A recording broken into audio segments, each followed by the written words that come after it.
विधानसभा चुनाव के लिए हरियाणा में कांग्रेस को बम्पर एप्लीकेशन मिली है। 2556 नेताओं ने 90 सीटों की टिकटों के लिए आवेदन किया है। हरियाणा के इतिहास में किसी भी पार्टी के लिए इतनी बड़ी संख्या में चुनाव के लिए एप्लीकेशन नहीं आई हैं। 2024 में कांग्रेस की सरकार बनने की प्रबल संभावनाओं के चलते इस बार बम्पर संख्या में आवेदन कांग्रेस के पास आए हैं और अब कांग्रेस हाईकमान को तय करना है कि 90 सीटों के लिए वो 90 ऐसे कौन से प्रत्याशी होंगे जो उसकी सरकार बनाने में अहम योगदान देने का काम करेंगे, यानी चुनाव जीतने का काम करेंगे। कांग्रेस की इस 90 सीटों के लिए आई भरपूर संख्या की एप्लीकेशनों के चलते अब हाईकमान के लिए भी जी का जंजाल बन गया है कि वो 2556 नेताओं में से ऐसे कौन से 90 नेताओं को चुने जो सरकार बनाने में अहम कड़ी साबित होंगे। जाहिर सी बात है कि वर्तमान 29 विधायकों में से आधे विधायक जीतते हुए नजर आ रहे हैं तो आधे हारते हुए भी नजर आ रहे हैं। जाहिर सी बात है कांग्रेस हाईकमान को तय करना पड़ेगा कि क्या वो हारने की पोजीशन पर खड़े नेताओं की टिकट काटेगी या उन्हें टिकट देकर रिस्क मोल लेगी। ऐसे ही पिछली बार चुनाव हारने वाले लगभग 1.5 दर्जन नेता ऐसे हैं जो इस बार चुनाव जीतने की गुंजाइश मजबूती से रखते हैं, यानी कांग्रेस अगर उनको टिकट देगी तो चुनाव जीत जाएंगे, अगर उनको टिकट नहीं देगी तो फिर कांग्रेस को नुकसान होगा। जब हमने कांग्रेस के दिल्ली के सूत्रों से पूरी जानकारी हासिल की, जब हमने कांग्रेस हाईकमान से जुड़े हुए लोगों से चर्चा की तो उन्होंने बताया कि 90 में से 48 सीटों के ऊपर प्रत्याशी लगभग फाइनल हो चुके हैं। हम आपको सबसे पहले उन 48 नेताओं की सूची बताते हैं जिनको टिकट मिलने की प्रबल संभावना है, यानी 99% ये टिकटों के हकदार रहेंगे, टिकटें इनको मिलेंगी। हम पूरी सूची आपको बताते हैं, आप जरा ध्यान से उस सूची को सुनिए।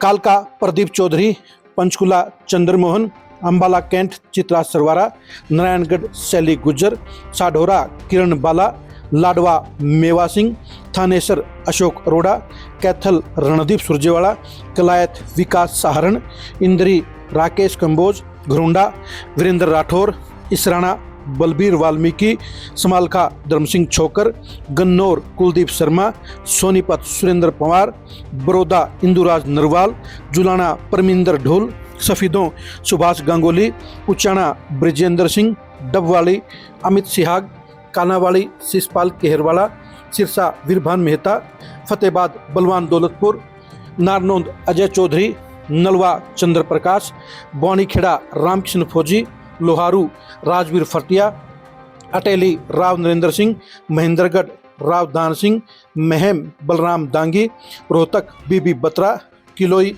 भूपेंद्र हुड्डा, बेरी रघुवीर कादियान, झज्जर गीता भूकल, बादली कुलदीप वत्स, रेवाड़ी चिरंजीव राव, बावल ML रंगा, सोहना जितेंद्र भारद्वाज, नूह आफ्ताब अहमद, फिरोजपुर जिरका मामन खान, पुन्हाना मोहम्मद इलियास, हथीन मोहम्मद इसराइल, होडल उदय भान, पलवल करण सिंह दलाल, पृथला रघुवीर सिंह तेवतिया, फरीदाबाद NIT नीरज शर्मा, बड़खल विजय प्रताप सिंह, तिगांव ललित नागर।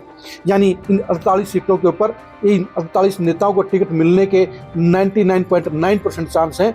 सिर्फ एक आध चेहरा ही बड़े बदलाव के तौर पर बदला जा सकता है, वरना इन नेताओं को टिकट मिलना लगभग फाइनल हो चुका है।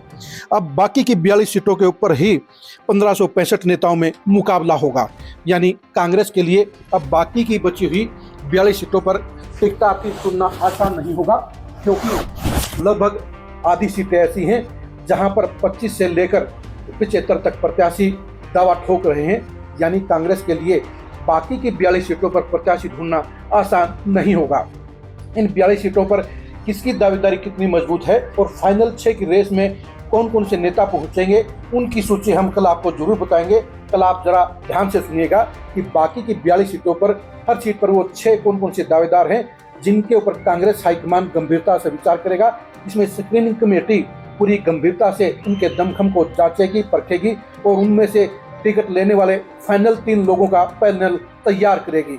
लेकिन ये तय है कि जो 48 नाम हमने बताए हैं उनमें से 99% चेहरे टिकट हासिल करने में सफल रहेंगे, क्योंकि ये चेहरे ऐसे हैं जो या तो चुनाव जीत रहे हैं या जिनके ऊपर हाईकमान का बड़ा आशीर्वाद है, या वो भूपेंद्र हुड्डा के बेहद प्रीति हैं, या वो पिछला चुनाव बेहद कम अंतर से हार गए हैं। इनमें से रणदीप सुरजेवाला ऐसे चेहरे हैं जिन्होंने टिकट के लिए आवेदन नहीं किया है, लेकिन अगर वो चुनाव लड़ेंगे तो उनकी टिकट को काटने वाला, रोकने वाला कोई नहीं है।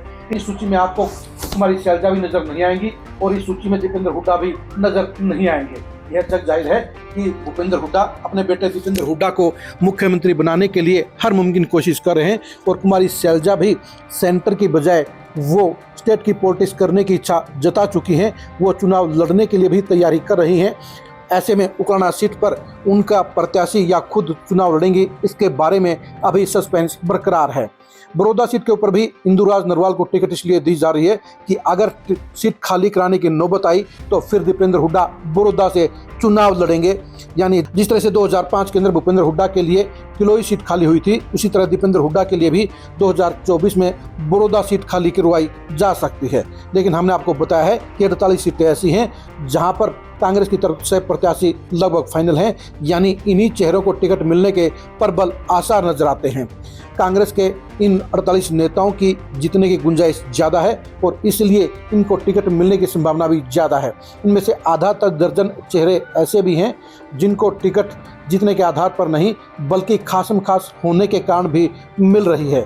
यानी इस सूची के अंदर 48 में से 42 लोग ऐसे हैं जो 90% चुनाव जीतने की संभावना रखते हैं और 6 ऐसे नेता हैं जो चुनाव जीतने के कगार पर तो नहीं है, लेकिन उनकी बड़ी पकड़, उनके ऊपर बड़े हाथ होने के चलते उनको टिकट मिलने की प्रबल संभावना नजर आती है।